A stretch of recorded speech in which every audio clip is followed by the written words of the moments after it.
રોજ સવારે અને સાંજે સાંભળો દેવી કવચ. દેવી કવચ સાંભળતા પહેલાં કોમેન્ટમાં તમારી કુળદેવીનું નામ જરૂરથી લખજો અને વિડીયોના અંત સુધી જોડાયેલા રહેજો. હવે આપણે દેવી કવચનો પાઠ શરૂ કરીશું. ઓમ ચંડિકા દેવીને નમસ્કાર.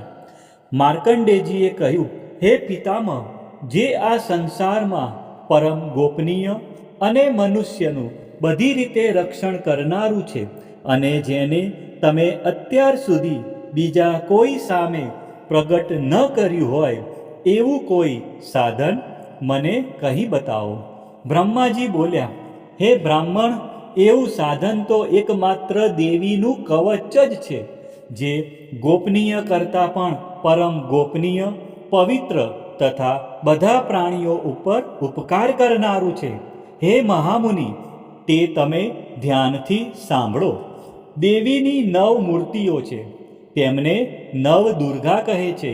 તેમના અલગ અલગ નામો બતાવવામાં આવે છે. પહેલું નામ શૈલપુત્રી છે, બીજું નામ બ્રહ્મચારિણી છે, ત્રીજું ચંદ્રઘંટાના નામે પ્રસિદ્ધ છે, ચોથી મૂર્તિને કુષ્માંડા કહે છે, પાંચમી દુર્ગાનું નામ એટલે સ્કંદમાતા, છઠ્ઠી દુર્ગાનું નામ કાત્યાયની છે, સાતમું સ્વરૂપ કાલરાત્રિ, આઠમું સ્વરૂપ મહાગૌરી અને નવમી દુર્ગા એટલે સિદ્ધિદાત્રી. આ બધા નામ વેદ ભગવાન દ્વારા કહેવાયા છે. જ્યારે કોઈ મનુષ્ય અગ્નિથી સળગી રહ્યો હોય, યુદ્ધ ભૂમિમાં શત્રુઓથી ઘેરાઈ ગયો હોય, કોઈ સંકટમાં ફસાઈ ગયો હોય તથા કોઈ ભયથી ડરી ગયો હોય અને એણે મા દુર્ગાનું જો શરણ લીધું હોય તો તેનું ક્યારેય કોઈ અમંગળ થતું નથી. યુદ્ધના સમયે મુશ્કેલી હોવા છતાં પણ તેને કોઈ વિપત્તિ ઉદ્ભવતી નથી. તેને શોક, દુઃખ અને ભય પ્રાપ્ત થતા નથી. જેમણે દેવીનું ભક્તિપૂર્વક સ્મરણ કર્યું છે તેમનો અભ્યુદય નક્કી છે. હે દેવી, જેઓ તમારું ચિંતન કરે છે તેમનું તમે ચોક્કસ કલ્યાણ કરો છો, તેમનું તમે ચોક્કસ રક્ષણ કરો છો. ચામુંડા દેવી પ્રેત ઉપર આરૂઢ થયેલા હોય છે અને વારાહી દેવી પાડા પર સવારી કરે છે.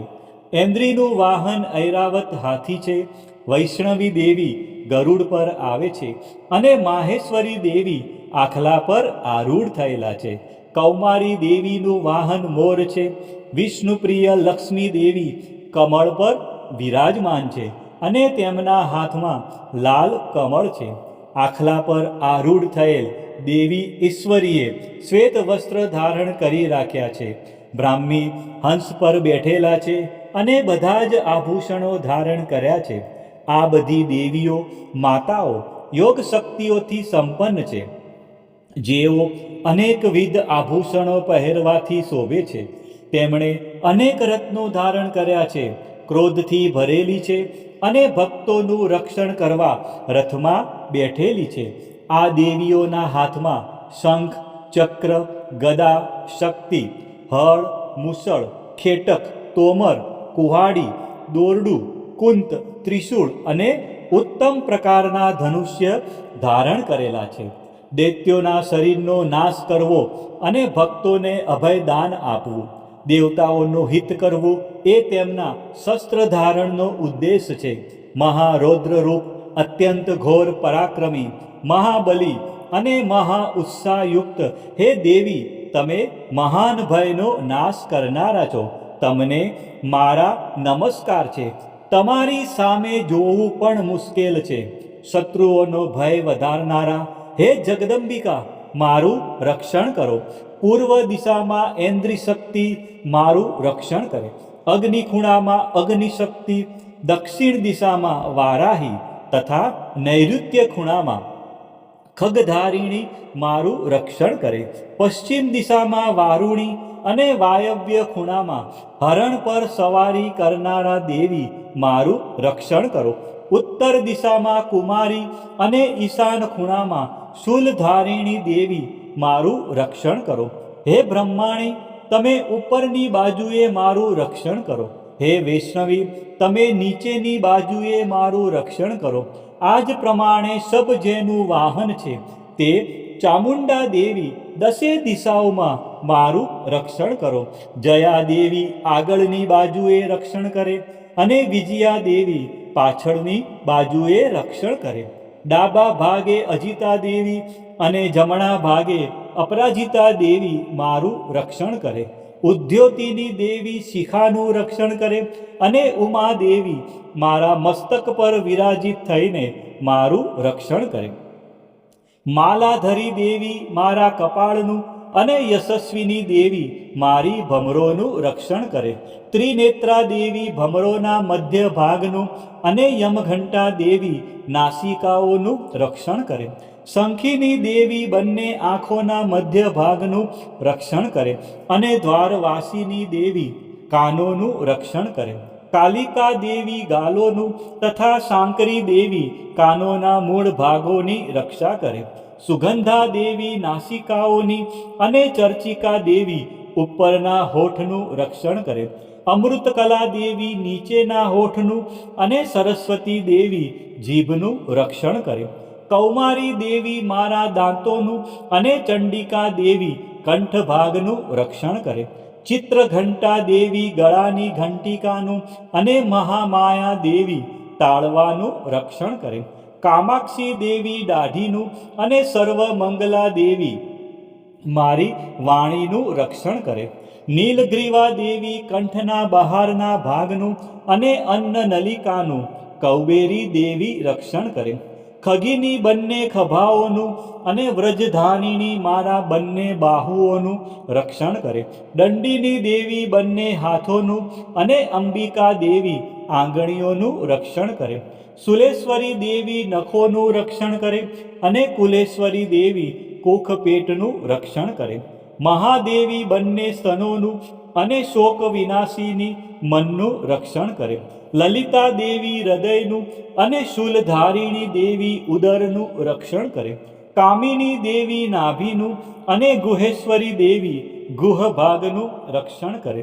પૂતના દેવી અને કામિકા દેવી લિંગનું અને પાડાને વાહન બનાવનાર દેવી ગુદાનું રક્ષણ કરે. ભગવતી દેવી કટી પ્રદેશનું અને ઘૂંટણોની રક્ષા વિંધ્યવાસીની દેવી કરે.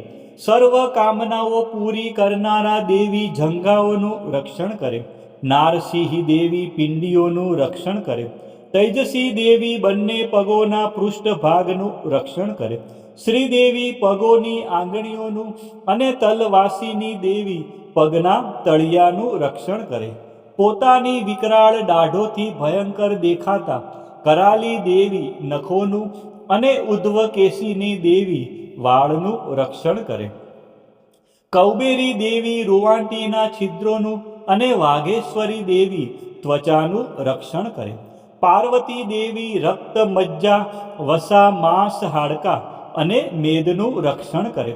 કાલરાત્રિ દેવી આંતરડાઓનું અને મુકુટેશ્વરી દેવી પિત્તનું રક્ષણ કરે.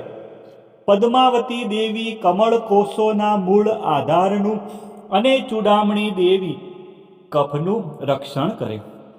જ્વાળામુખી દેવી નખોના તેજનું અને અભેગા દેવી સમસ્ત સાંધાઓનું રક્ષણ કરે. હે બ્રહ્માણી, તમે મારા વીર્યનું રક્ષણ કરો. હે છત્રેશ્વરી, મારી છાયાનું રક્ષણ કરો. હે ધર્મધારિણી, મારા અહંકાર, મન અને બુદ્ધિનું રક્ષણ કરો. હે વ્રજ ધારણ કરનાર દેવી, મારા પ્રાણ, અપાન, વ્યાન, ઉદાન અને સમાનનું રક્ષણ કરો. કલ્યાણથી શોભતા હે દેવી, મારા પ્રાણનું રક્ષણ કરો. યોગીની દેવી રસ, રૂપ, ગંધ, શબ્દ અને સ્પર્શનું અને હે નારાયણી દેવી, તમે મારા સત્વ, રજ અને તમો ગુણનું રક્ષણ કરો. વારાહી દેવી આયુષ્યનું રક્ષણ કરે. વૈષ્ણવી દેવી ધર્મનું રક્ષણ કરે તથા ચક્ર ધારણ કરનારા દેવી યશ અને કીર્તિ, લક્ષ્મી અને ધનનું તેમજ વિદ્યાનું રક્ષણ કરો. હે ઇન્દ્રાણી, તમે ગોત્રનું રક્ષણ કરો. હે ભૈરવી દેવી, તમે પત્નીનું રક્ષણ કરો. હે ચંડિકા દેવી, મારા પશુઓનું રક્ષણ કરો. હે મહાલક્ષ્મી દેવી, પુત્રોનું સંતાનોનું રક્ષણ કરો. હે સુપથા દેવી, મારા પથનું અને ક્ષેમકરી દેવી, મારા માર્ગનું રક્ષણ કરો. હે મહાલક્ષ્મી દેવી, રાજદ્વારી કાર્યોમાં મારું રક્ષણ કરો તથા સર્વ બાજુએ રહેલા વિજયા, ચારે બાજુ રહીને રક્ષણ કરો. હે દેવી, જે સ્થાન દેવી કવચમાં કહેવાયું નથી અને તેથી રક્ષણ વિનાનું છે, તે બધા સ્થાનો તમારા વડે સુરક્ષિત થાય, કારણ કે તમે વિજયશાલિની અને પાપનાશીની છો. મનુષ્ય પોતાના શરીરનું ભલું ઈચ્છતો હોય તો તેણે દેવી કવચનો પાઠ કર્યા વિના એક ડગલું પણ ભરવું નહીં. દેવી કવચનો પાઠ કરીને જ યાત્રા કરવી. દેવી કવચના પાઠથી બધી બાજુથી સુરક્ષિત થયેલો મનુષ્ય જ્યાં જ્યાં જાય છે ત્યાં ત્યાં તેને ધન લાભ થાય છે તથા સઘળી કામનાઓ પર વિજય પ્રાપ્ત થાય છે. તે જે અભિષ્ટ વસ્તુનું ચિંતન કરે છે તેને તે અચૂકપણે પ્રાપ્ત કરી લે છે. તે મનુષ્ય આ પૃથ્વી ઉપર અતુલ ઐશ્વર્યને પામે છે. દેવી કવચથી રક્ષાયેલો મનુષ્ય નિર્ભય થઈ જાય છે. યુદ્ધમાં તેમનો પરાજય થતો નથી તથા તે ત્રણેય લોકમાં પૂજનીય બને છે. આ દેવી કવચ દેવતાઓને પણ દુર્લભ છે. જે આ દેવી કવચનો દરરોજ 3 સમયે સવારે, બપોરે અને સાંજે સંધ્યા ટાઈમે શ્રદ્ધાપૂર્વક પાઠ કરે છે તેની દૈવી કલા પ્રાપ્ત થાય છે તથા તે ત્રણેય લોકમાં પરાજિત થતો નથી. એટલું જ નહીં, તે અપમૃત્યુથી રહિત થઈને 100 કરતાં પણ વધુ વર્ષ જીવે છે. દેવી કવચ ધારણ કરનારા મનુષ્યની રાજા તરફથી સન્માન અને વૃદ્ધિ થાય છે. આ દેવી કવચ મનુષ્યના તેજની વૃદ્ધિ કરનારું અને ઉત્તમ છે. આ દેવી કવચનો પાઠ કરનારો મનુષ્ય પોતાની કીર્તિથી શોભા પામીને પૃથ્વી ઉપર પોતાના સુયશ સાથે સાથે વૃદ્ધિ પામે છે. જે પહેલા દેવી કવચ કરીને સપ્તસતી ચંડી પાઠ કરે છે તેની જ્યાં સુધી વન પર્વત હોય ત્યાં સુધી તે આનંદથી યુક્ત આ પૃથ્વી ઉપર રહે છે. તેના પુત્રો, પૌત્રો, સંતાન પરંપરા બનેલી રહે છે. પછી દેહાંત થતાં તે મનુષ્ય મહામાયાની કૃપાથી નિત્ય પરમપદને પામે છે. જે દેવતાઓને પણ દુર્લભ છે. તે સુંદર દિવ્ય રૂપ ધારણ કરે છે અને કલ્યાણ શિવની સાથે આનંદનો ભાગી બને છે. મા ભગવતીની આરાધનામાં દેવી કવચનું વિશેષ મહત્વ છે. કવચ એટલે રક્ષણ કરનારું કવચ. આ પાઠ દ્વારા મા દુર્ગાના વિવિધ સ્વરૂપો આપણા શરીરના દરેક અંગ અને જીવનના દરેક ડગલાઓનું રક્ષણ કરે છે. ઋષિ માર્કંડેયજી દ્વારા વર્ણવેલ આ દેવી કવચનો જો નિત્ય પાઠ કરવામાં આવે તો મનુષ્ય નિર્ભય બને છે અને તેના જીવનમાં સુખ શાંતિનો ઉદય થાય છે. આજના આ વિડીયોમાં આપણે સંપૂર્ણ દેવી કવચનો પાઠ સાંભળ્યો. વિડીયોના અંત સુધી જોડાયેલા રહ્યા અને મા અંબાના આ પરમ કલ્યાણકારી સ્ત્રોતનો લાભ લીધો. બોલો શ્રી અંબે માત કી જય, ચામુંડા માત કી જય, ખોડિયાર માત કી જય, ઉમિયા માત કી જય, મહાકાળી માત કી જય, બહુચર માત કી જય, વારાહી માત કી જય. આ જ પ્રમાણે રોજ સવારે, બપોરે અને સાંજે સંધ્યા ટાઈમે દેવી કવચનો પાઠ અવશ્ય કરવો અથવા સાંભળવો.